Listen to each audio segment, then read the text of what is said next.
ये सब लोग एक व्यक्ति के खिलाफ लड़ रहे हैं, नरेंद्र मोदी के खिलाफ लड़ रहे हैं। नहीं, हम एक व्यक्ति के खिलाफ भी नहीं लड़ रहे हैं। ना हम बीजेपी के खिलाफ लड़ रहे हैं,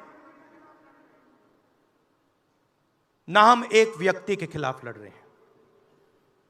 एक व्यक्ति को चेहरा बनाकर ऊपर डाल रखा है।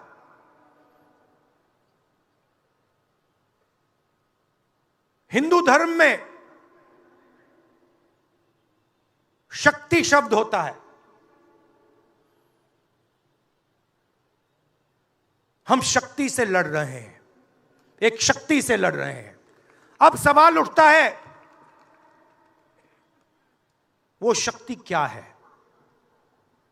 जैसे किसी ने यहां कहा,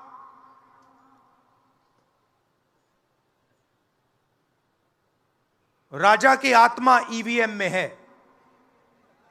सही है, सही है। राजा की आत्मा ईवीएम में है।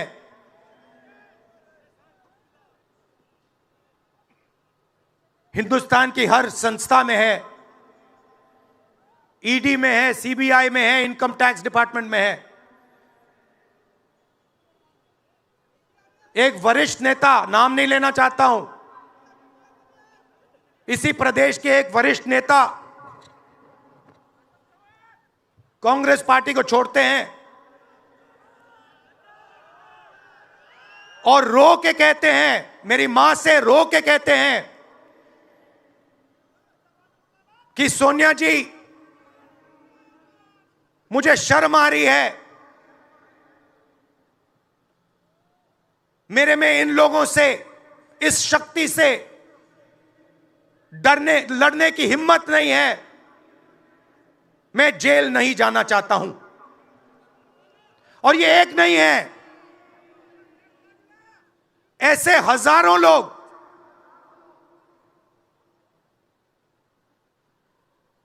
डराए गए हैं। क्या आप सोचते हो शिवसेना के लोग, एनसी के लोग ऐसे ही चले गए? नहीं, जिस शक्ति की मैं बात कर रहा हूं,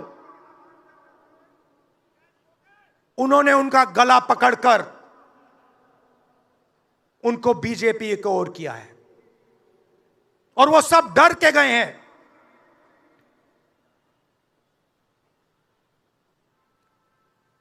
चार 4,000 किलोमीटर चला,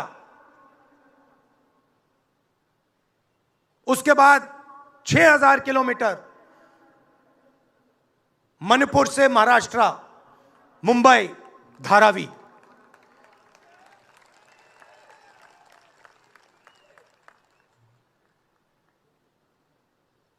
क्या मैंने देखा, क्या सुना, मैं आपको समझा नहीं सकता, शब्दों में नहीं बता सकता मैं आपको। बोल रहा हूं तो बात याद आई, मेरे पास एक युवा आता है,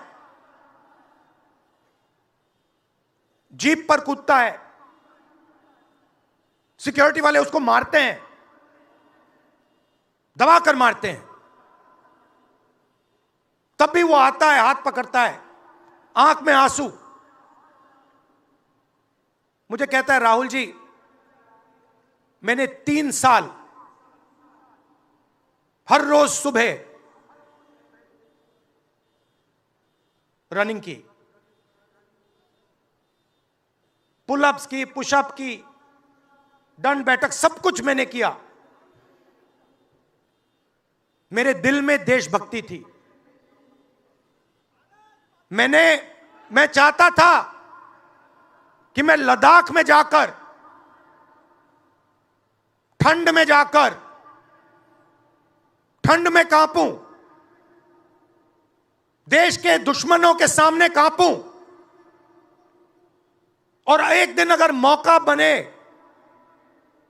तो उनकी गोली भी खाऊं। यह मैंने सोचा था। राहुल जी, अग्निवीर लागू कर दिया। मेरे देश ने मुझे धोखा दिया है। नहीं, तुम्हारे देश ने तुम्हें धोखा नहीं दिया, तुम्हारी सेना ने तुम्हें धोखा नहीं दिया, उसी शक्ति ने तुम्हें धोखा दिया है। नरेंद्र मोदी भाइयों और बहनों सिर्फ मास्क है, मुखौटा है। जैसे ये बॉलीवुड के एक्टर हैं, उनको रोल दिया गया है कि भैया आज सुबह आपको यह करना है, कल आपको यह बोलना है, परसों आप यह करोगे, सुबह उठ के समुद्र के नीचे जाओ, चलो सी प्लेन में उड़ो। 56 इंच की छाती नहीं है, खोखला व्यक्ति है।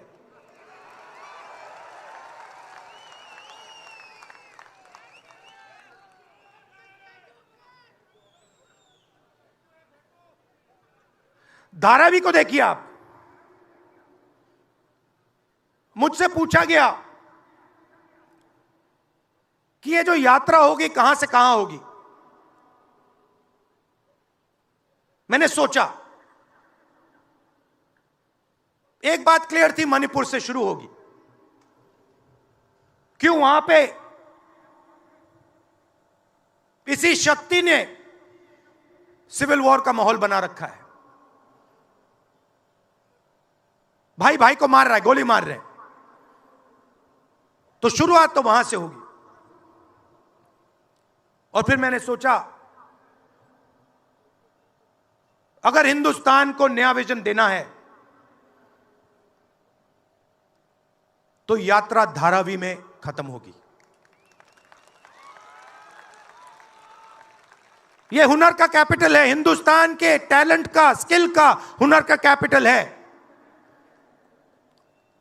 और इनको यहीं से, मुंबई से, इनके घरों से वही शक्ति इनको उठाकर बाहर फेंक रही है।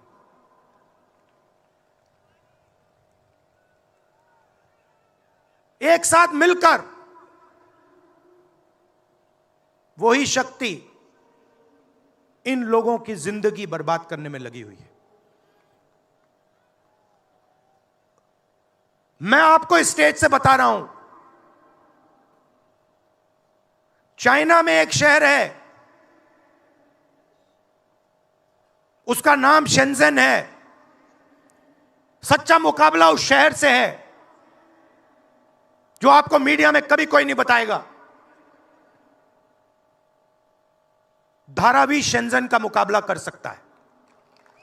बैंक के दरवाजे इन बच्चों के लिए खोलो, इन बच्चों को सरकार की मदद करो, और फिर देखो ये शेंजन का क्या करते हैं। उठा के परे कर देंगे शेंजन को ये लोग। Made in Mumbai, made in Dharavi, made in China को उड़ा के हटा देगा, परे कर देगा। मगर नहीं, 22 लोग हैं यहां पे, 22 लोगों के पास उतना ही धन है जितना हिंदुस्तान के 70 करोड़ लोगों के पास है।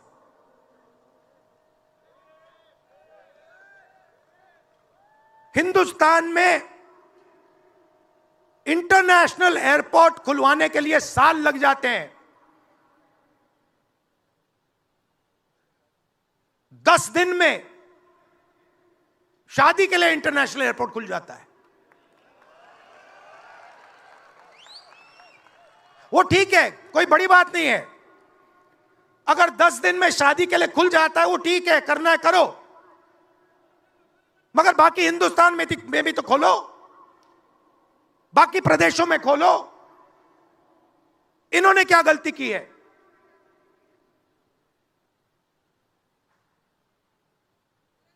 पचास 50% हिंदुस्तान की आबादी पिछड़े वर्ग की है, 15% दलित, 8% आदिवासी, 15% माइनॉरिटी, 5% 7% गरीब जनरल कास्ट के लोग। मीडिया के मालिकों की लिस्ट निकालिए, नाम दिखा दीजिए मुझे।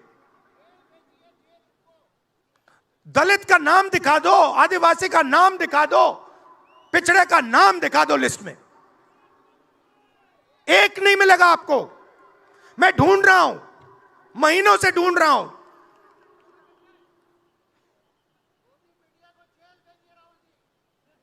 इनकी गलती नहीं है बेचारों की। जैसे मोदी जी मुखौटे हैं, जैसे उनका रिमोट कंट्रोल इनका भी है।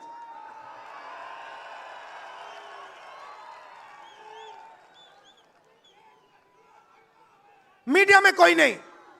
हिंदुस्तान की सबसे 200 बड़ी कंपनियों की लिस्ट निकालिए, मालिकों की लिस्ट निकालिए।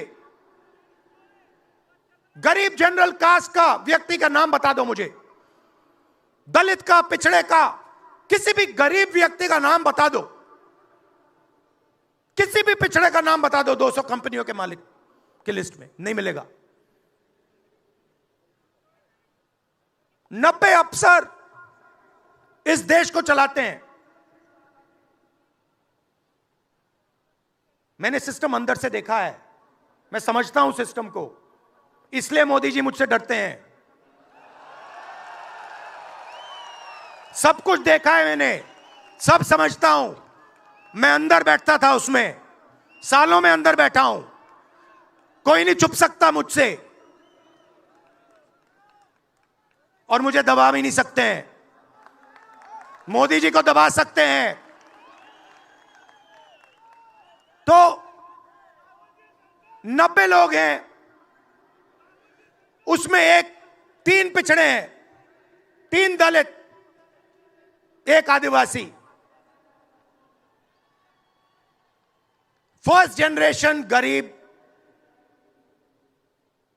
जनरल कास्ट का मुझे दिखा दो, उसमें 1 नहीं मिलेगा। बजट में 100 रुपए खर्च होते हैं,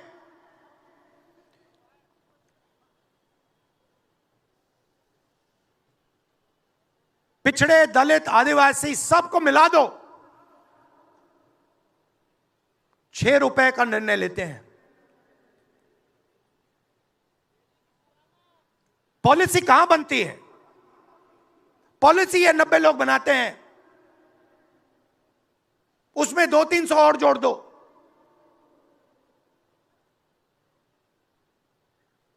उसमें 50-60 अरबपति जोड़ दो।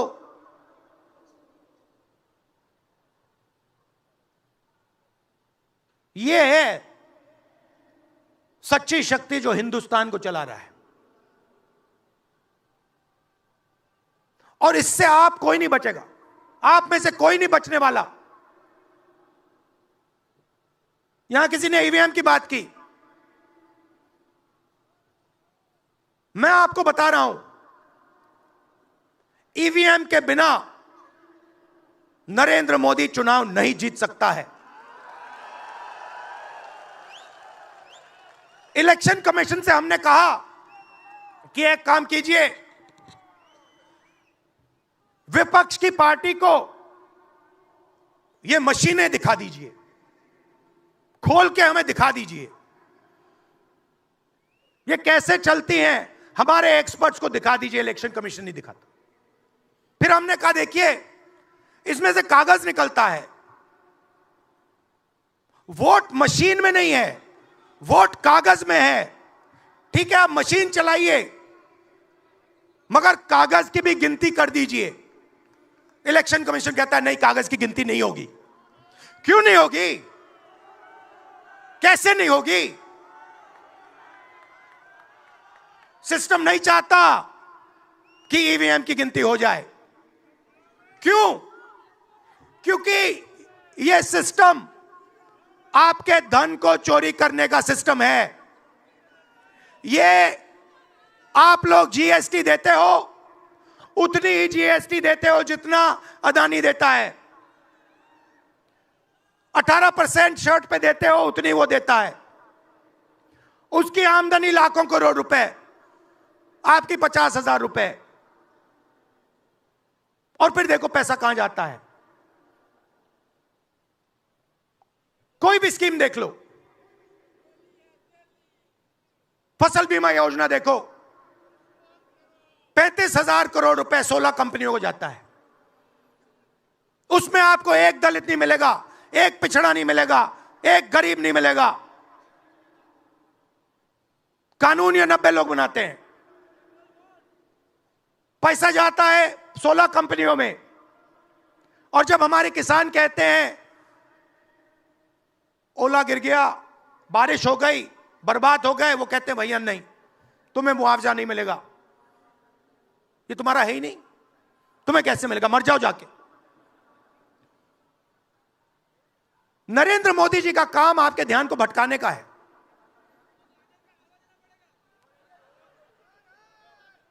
कभी आपसे कहेंगे देखो देखो चाइना की ओर देखो, पाकिस्तान की ओर देखो। कभी मोबाइल फोन की लाइट ऑन कर देंगे, थाली बजाओ।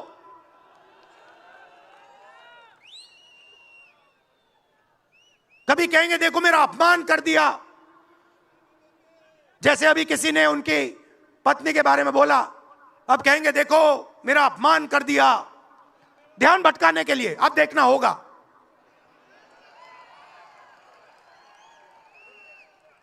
मगर यात्रा में यह सब साफ दिख जाता है, दर्द दिख जाता है, दुख दिख जाता है।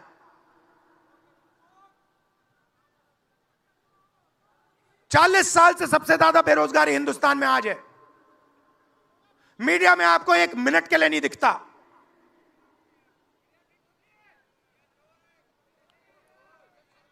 मोबाइल फोन आप देखते हो, चाइना का मोबाइल फोन, शर्ट खरीदते हो, चाइना की शर्ट, जूते खरीदते हो, चाइना के जूते। चाइना के युवा को फायदा हो रहा है, और किसको फायदा हो रहा है? और किसको फायदा हो रहा है? यह आपने कभी पूछा अपने आप से? जब चाइना का यहां माल बिकता है, सिर्फ चाइना को फायदा नहीं होता, हिंदुस्तान के अरबपतियों को भी फायदा होता है, भाई और बहनों। इसलिए धारावी को कभी उठने नहीं देंगे। इसलिए धारावी को यह सरकार कभी सपोर्ट नहीं दे सकती।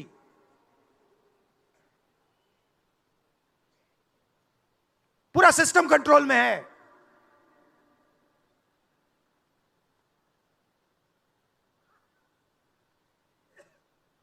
जब इनकी पहले सरकार आई, मैं आपको दिल की बात बताता हूं, पहले इनकी सरकार आई, अरुण जेटली मेरे पास आते हैं,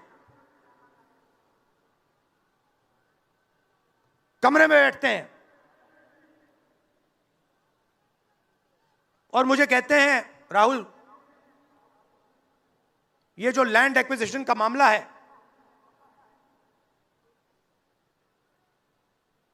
तुम इस पर मत बोलो। क्यों नहीं बोलूं? जनता का मामला है। अगर बोलोगे तो तुम्हारे ऊपर हम केस लगाएंगे। लगाओ केस, मुझे कोई फर्क नहीं पड़ता। क्या कर लोगे मेरा? ईडी वाले आए, 50 घंटे बैठा दिया।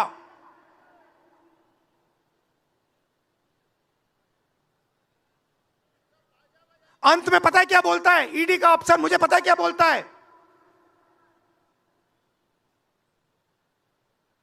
कहता है राहुल जी, आप किसी से नहीं डरते हो, आप नरेंद्र मोदी को हरा सकते हो।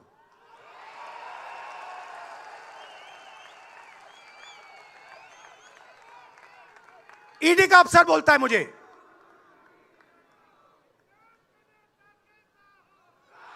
मगर मैं राहुल गांधी नहीं हूं। आप यह मत सोचो कि मैं राहुल गांधी हूं। आप यह मत सोचो कि उद्धव ठाकरे हैं। यह नहीं है, यह हिंदुस्तान की आवाज है। आप देखिए, हर प्रदेश से यहां लोग बैठे हैं, हर व्यक्ति ने अपनी यहां बात रखी। स्टालिन जी ने अपनी बात रखी, सोरेन जी ने अपनी बात रखी। यह हिंदुस्तान बोल रहा है। नरेंद्र मोदी जी की मीटिंग देखिए, वहां सिर्फ एक व्यक्ति बोलता है।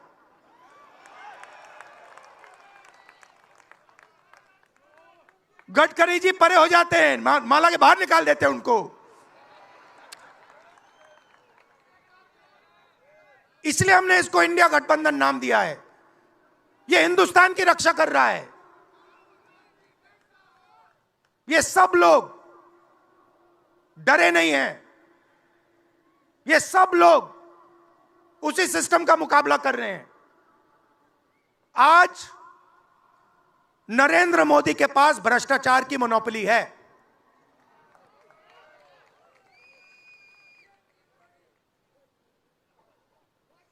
इलेक्टोरल बॉन्ड्स का सिस्टम निकाला। मैं आपको समझाता हूं। यहां पे जो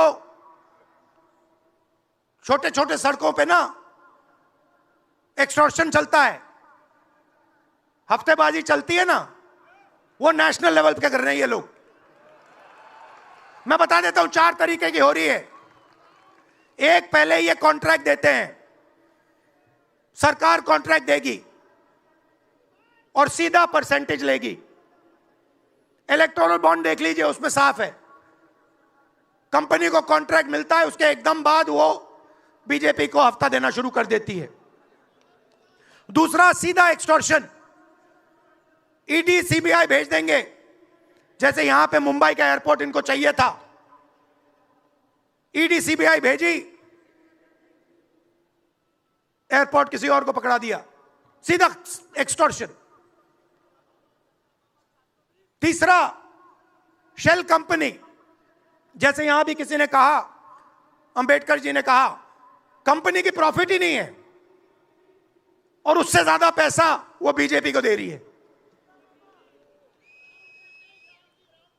और चौथा,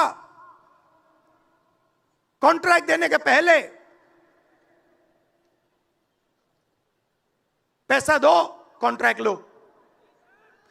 देखिए, मैं आपको एक बात कहता हूं, यहां मुंबई में किसी भी गुंडे को आप सीबीआई, ईडी और इनकम टैक्स पकड़ा दो, ठीक है? वो हो रहा है, वो ही हो रहा है। एक व्यक्ति ने इनको पकड़ रखा है, उनके पीछे एक और शक्ति है, वो कह रही है भैया आप देखो, हमें ये एयरपोर्ट चाहिए। आपका एयरपोर्ट मुंबई का एयरपोर्ट है ना, आपने तो देखा। सीबीआई की इंक्वायरी हुई और उसके एकदम बाद मुंबई एयरपोर्ट अदानी जी को मिल गया। तो मैं आपसे कह रहा हूं कि इससे आपका नुकसान हो रहा है। नोटबंदी की, जीएसटी लागू की, जो हिंदुस्तान का रोजगार का सिस्टम था उसको खत्म कर दिया। चाहते हैं कि यहां सिर्फ 20-25 कंपनियों का राज हो। चाहते हैं कि ये जब छोटा धंधा चलाते हैं, सब्जी बेचते हैं, छोटे छोटे दुकानें चलाते हैं, चाहते हैं कि ये सब खत्म हो जाए। और एक के बाद एक इनको खत्म कर रहे हैं। स्मॉल और मीडियम मैन्युफैक्चरिंग जो है उसको सबको खत्म कर रहे हैं। यही लोग तो चाइना का मुकाबला कर सकते हैं। जो स्मॉल और मीडियम इंडस्ट्री है वही तो चाइना का मुकाबला करेगी, वही तो देश को रोजगार देगी। उस नींव को उड़ा रहे हैं। और आपको खड़ा होना पड़ेगा। आपके बिना काम नहीं बनने वाला। आप हो भारत माता, आप सब भारत माता हो, और आपकी जिम्मेदारी बनती है, हमारी जिम्मेदारी है, मगर देश के युवाओं की भी जिम्मेदारी बनती है।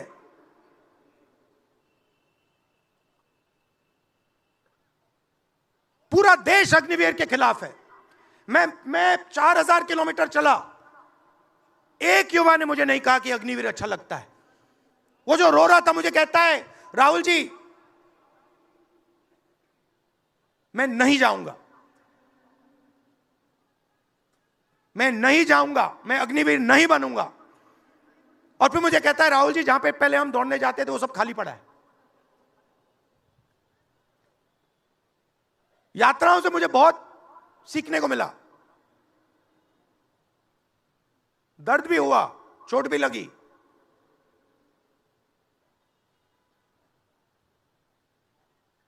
मगर जो प्यार मिला, दिल से जो प्यार मिला,